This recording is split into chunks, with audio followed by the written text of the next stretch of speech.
Hello students, welcome to my channel. ఈరోజు మనం ఈ వీడియోలో 2Bలో DPP 2 చెప్పుకుందాం. ప్రీవియస్ వీడియోస్లో మనం DPP 1లో 10 సమ్స్ చేసేసాం 2 మార్క్స్. ఇప్పుడు ఈ వీడియోలో DPP 2 చూద్దాం. సో కంటిన్యూషన్ 11th సమ్ ఏమి ఇచ్చారు? 11th find the value of a if 2x² plus ay² minus 3x plus 2y minus 1 is equals to 0 represents a circle and also find the radius of circle. మనకు ఒక circle equation ఇచ్చేసి అందులో ఏ value కనుక్కోమన్నారు, అలాగే ఆ circle కి radius కూడా కనుక్కోమని చెప్పారు. ఓకేనా? ఇప్పుడు ఫస్ట్ మనం ఏం తీసుకుందాం? గివెన్ సర్కిల్ ఏమి ఇచ్చారు? Circle 2x² plus ay² minus 3x plus 2y minus 1 is equals to 0 అని ఇచ్చారు. ఇది సర్కిల్ ఈక్వేషన్. మనకి దీని నుంచి ఏం తెలుసు? ఏదైనా ఒక సర్కిల్ ఈక్వేషన్ లో x² coefficient y² coefficient equal గా ఉంటాయి అని తెలుసు. ఓకేనా? ఏమని తెలుసు? వి నో దట్ ఏదైనా సర్కిల్ లో coefficient of x² is equals to coefficient of y². అవునా? So x² coefficient y² coefficient equal అవ్వాలి. ఇక్కడ x² కోఎఫిషియంట్ ఏమొచ్చింది? 2 is equals to y² coefficient a. అంటే ఏ వాల్యూ మనకి ఏమొచ్చింది? 2 వచ్చింది. సో ఏ వాల్యూ ఫైండ్ అవుట్ చేసాం. ఈ ఏ వాల్యూ తీసుకెళ్లి ఈక్వేషన్ 1 లో సబ్స్టిట్యూట్ చేయండి. దీన్ని ఈక్వేషన్ 1 అనుకోండి. చూడండి ఏమొస్తుంది? 2x² ప్లస్ ఏ వాల్యూ ఎంత? 2y² minus 3x plus 2y minus 1 is equals to 0. ఇది మనకు కావాల్సిన రిక్వైర్డ్ ఈక్వేషన్. ఇంకేం ఫైండ్ అవుట్ చేయమన్నారు? రేడియస్ కనుక్కోవాలి. రేడియస్ అంటే మనకి సర్కిల్ ఈక్వేషన్ ఎలా ఉండాలి? x² plus y² plus 2gx plus 2fy plus c is equals to 0 form లో ఉండాలి. మనకి x² కి y² కి కోఎఫిషియంట్లు 1 రావాలి. కానీ మనకి ఇక్కడ 2 ఉన్నాయి. అప్పుడు ఏం చేయాలి? సర్కిల్ ఈక్వేషన్ మొత్తాన్ని 2 తో డివైడ్ చేయండి. ఏమొస్తుంది? 2x² 2 అంటే x² ప్లస్ 2y² 2 అంటే 2 క్యాన్సిల్ అయిపోతే y² minus 3/2x plus 2y/2 2 cancel అయిపోతే y minus 1/2 is equals to 0. దీన్ని స్టాండర్డ్ సర్కిల్ ఈక్వేషన్ తో కంపేర్ చేయండి. స్టాండర్డ్ సర్కిల్ ఈక్వేషన్ ఏంటి?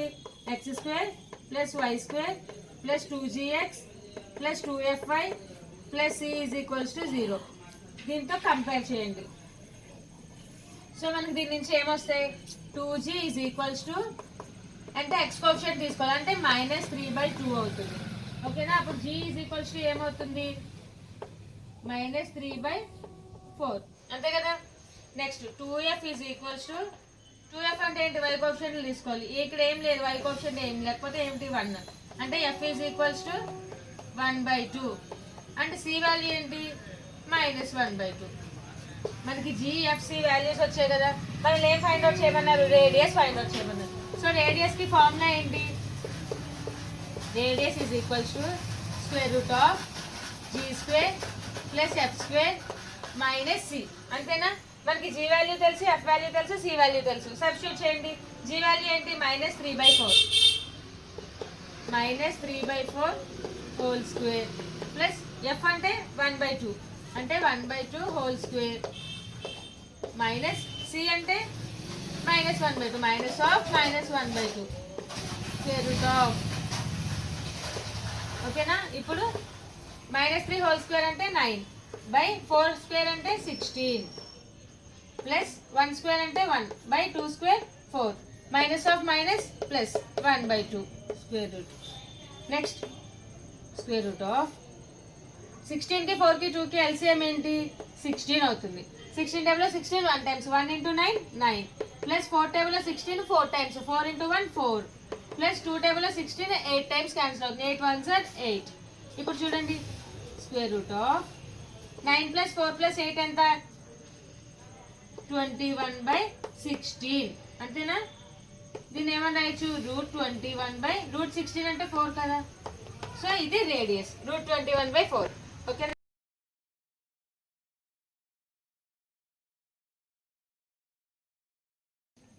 నెక్స్ట్ 12th క్వశ్చన్ ఏమి ఇచ్చారు? If points 1, 3 and 2, k are conjugate points with respect to the circle x² plus y² is equals to 35, then find k. మనకి 2 points ఇచ్చి అవి conjugate అని చెప్పి ఒక సర్కిల్ ఈక్వేషన్ ఇచ్చారు. సో పాయింట్స్ లో k వాల్యూ ఏంటో కనుక్కోమన్నారు. ఓకేనా? ఫస్ట్ గివెన్ సర్కిల్ ఇచ్చిన సర్కిల్ ని S అనుకోండి.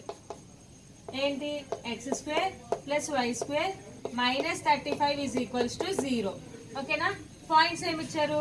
Let points A is equals to 1, 3. దీన్ని x1 y1 అనుకోండి.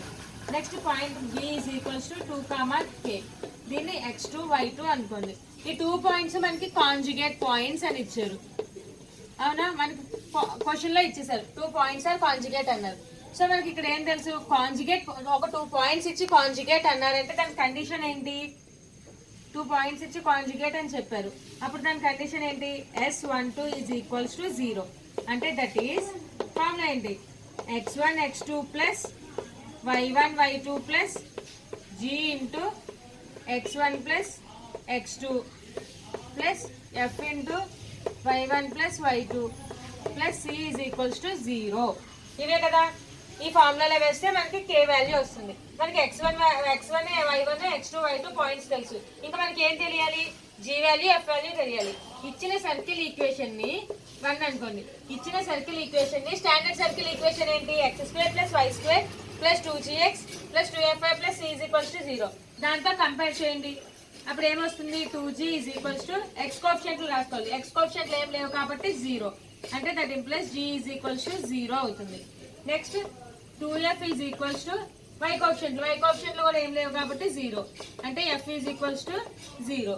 Next c is equals to constant ఏంటి? -35. ఈ వాల్యూస్ ఇప్పుడు ఇందులో సబ్స్టిట్యూట్ చేయండి. ఏమొస్తుంది? x1 x2. x1 అంటే 1 ఇంటూ 2. ఏమొచ్చింది? 1 into 2 plus y1 y2. y1 3 into k. y2 అంటే 3 ఇంటూ k ప్లస్ g అంటే 0 into x1 plus x2 1 plus 2 plus f అంటే 0 into y1 plus y2 3 plus k. Next plus c value ఎంత వచ్చింది? -35 is equals to 0. దీని solve చేయండి. ఏమొస్తుంది? 2 1s are 2 plus 3k plus 0 into anything 0 కదా? ఈ value 0, ఈ వాల్యూ 0. ఇంకేం మిగిలింది? -35 ఈజ్ ఈక్వల్స్ టు 0. అంతేనా? ఇప్పుడు 3k ప్లస్ 2 -35 ఏమవుతుంది? -33 ఈజ్ ఈక్వల్స్ టు 0. అంటే 3k is equals to 33. 3 table 33 11 times. therefore k is equals to 11. మనకి k వాల్యూ ఎంత వచ్చింది? 11.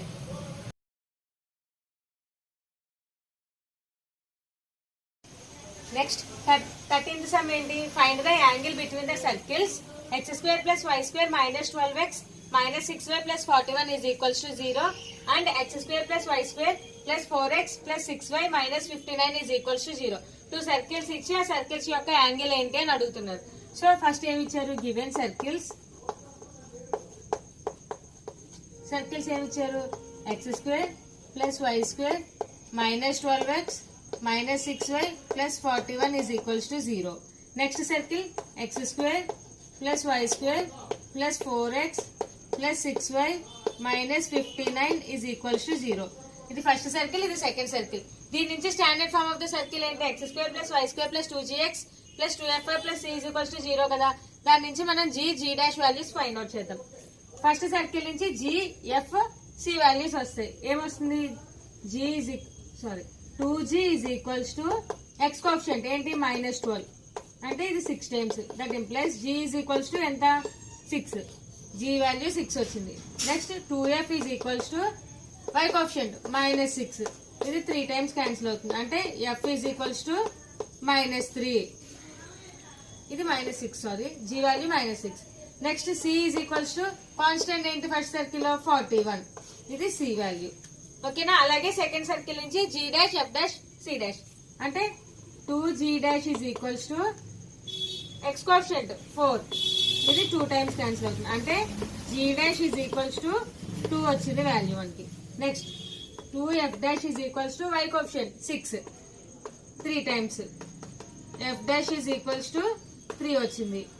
నెక్స్ట్ c డాష్ ఏమవుతుంది? సెకండ్ సర్కిల్ లో కాన్స్టెంట్ అంటే -59. ఇది c డాష్. ఇప్పుడు మనల్ని ఏం ఫైండ్ అవుట్ చేయమన్నారు? Angle between the circles. Angle ఏంటి? ఫార్ములా ఏంటి? cos θ is equals to c plus c dash minus 2gg dash minus 2ff dash by 2 into square root of g square plus f square minus c into square root of g dash square plus f dash square minus c dash. ఇదే కదా angle between the circles formula. So మనకు అన్ని values తెలుసు కాబట్టి substitute చేయండి. cos theta is equals to c అంటే c value 41 minus c dash అంటే minus 59 కదా. సో ప్లస్ c డాష్ అని ఇచ్చారు కానీ c డాష్ వాల్యూ మనకి minus 59. So 41 minus 59 minus 2 into g value minus 6 into g dash value 2 minus 2 into f value minus 3 into f dash value 3 whole by 2 into root of g square అంటే g అంటే minus 6 whole square 36 plus f square ఏమవుతుంది minus 3 whole square అంటే 9 minus c అంటే 41 into root of g dash square అంటే 2 whole square 2 square అంటే 4 plus f dash square 3 square 9 minus c dash అంటే minus 59. Already ఫార్ములాలో minus ఉంది. c dash value minus 59 minus of minus plus కదా. So plus 59.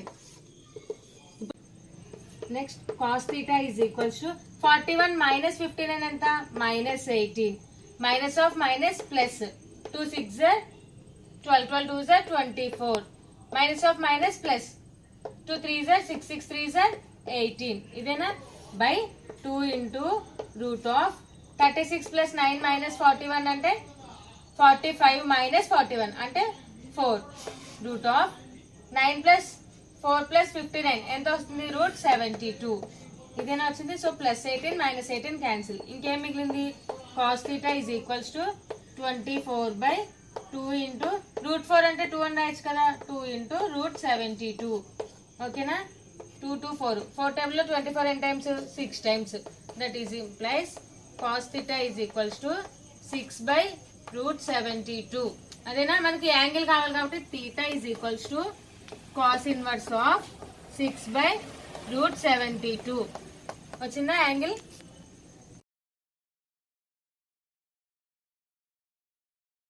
Next 14th question ఏమి ఇచ్చారు find the coordinates of a point on the parabola y square is equals to 8x whose focal distance is 10 units అని ఇచ్చారు. First మనం ఏం తీసుకోవాలి given parabola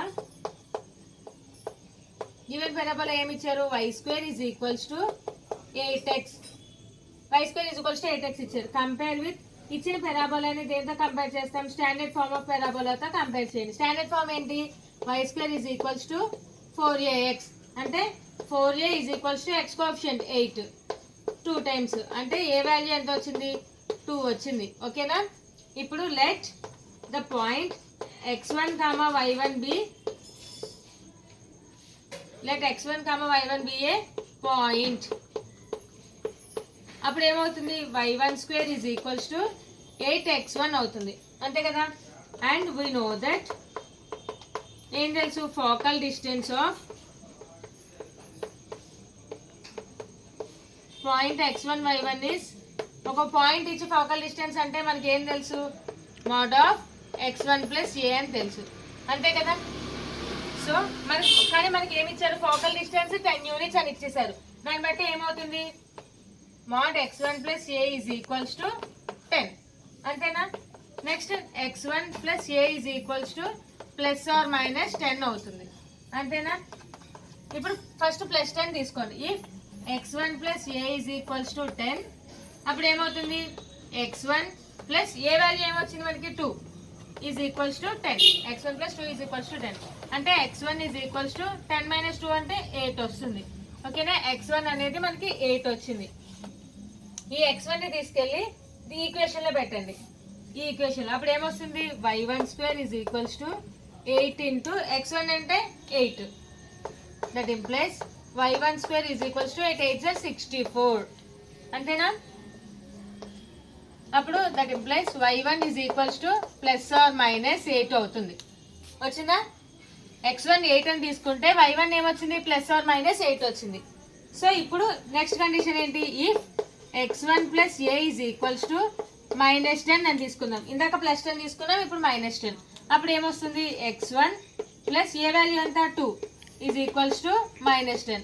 అప్పుడు ఏమవుతుంది x1 ఈజ్ ఈక్వల్స్ టు -10 -2 అంటే -12 వచ్చింది. సో x1 వాల్యూ తీసుకెళ్ళి మళ్ళీ ఈక్వేషన్లో పెట్టండి. ఏమొస్తుంది y12 is equals to 8 into ఏమొచ్చింది x1 -12. That implies y12 is equals to 8 into -12 అంటే -96, విచ్ ఈజ్ నాట్ పాసిబుల్.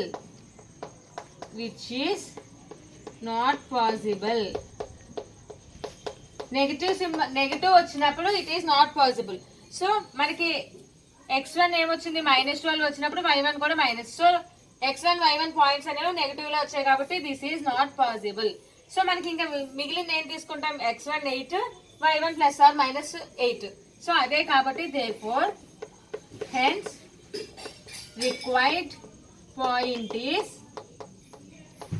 ఏమొచ్చింది x1 y1 is equals to x1 ఏంటి 8, y1 అంటే +or-8. సో మనకి రిక్వైర్డ్ పాయింట్ ఏమొచ్చింది 8, +or-8. ఓకేనా?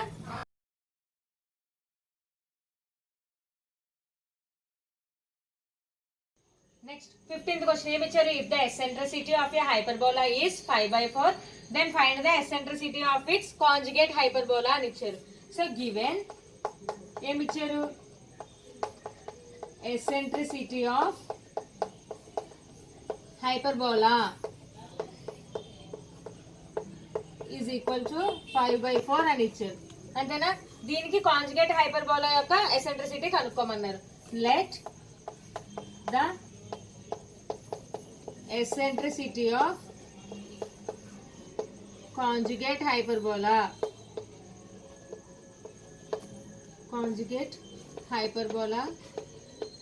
బి ఈ అని తీసుకుందాం. మనకి కాంజుగేట్ హైపర్బోలా యొక్క ఎసెంట్రిసిటీ తెలియదు కాబట్టి లెట్ ఈ అని తీసుకుందాం. we know that మనకి ఏం తెలుసు if e1, e2 are eccentricities of hyperbola and conjugate hyperbola,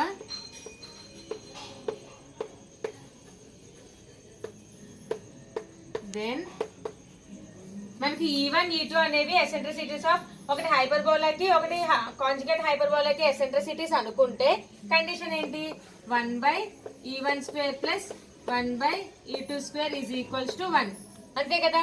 so దీన్ని బట్టి మనకి ఇచ్చిన హైపర్బోలాకి ఎసెంట్రిసిటీని e1 అనుకోండి, మనం కాంజుగేట్ హైపర్బోలాకి ఎసెంట్రిసిటీ ఏమని తీసుకున్నాం e అనుకున్నాం, దాన్ని e2 అనుకోండి. సో అప్లై చేయండి. ఏమొస్తుంది 1/5/4² ప్లస్ 1/e2 అంటే ఏమనుకున్నాం e² ఈజ్ ఈక్వల్స్ టు 1. ఇదే కదా మనం తీసుకుందాం. ఇప్పుడు చెప్పండి 1/5² అంటే 25/4² అంటే 16 plus 1/e² is equals to 1. 25/16 reciprocal అయితే ఏమవుతుంది 16/25 plus 1/e² is equals to 1.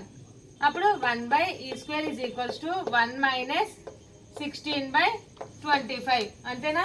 చూడండి అప్పుడు 1/e² is equals to 1 - 16/25. LCM కట్టండి. ఏమవుతుంది 25. ఇది 1 టేబుల్లో 1 టైం అంటే 25 - 16/25.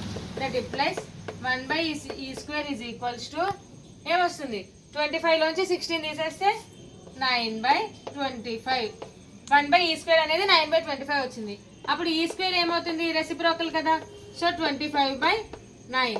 That implies e is equals to root of 25/9. e² 25/9 వచ్చినప్పుడు e అనేది ఏమవుతుంది root of 25/9. That implies e is equals to √25 అంటే 5/√9 అంటే 3. సో కాంజుగేట్ హైపర్బోలా యొక్క ఎసెంట్రిసిటీ ఏమొచ్చింది e ఈజ్ ఈక్వల్స్ టు 5/3. ఓకేనా?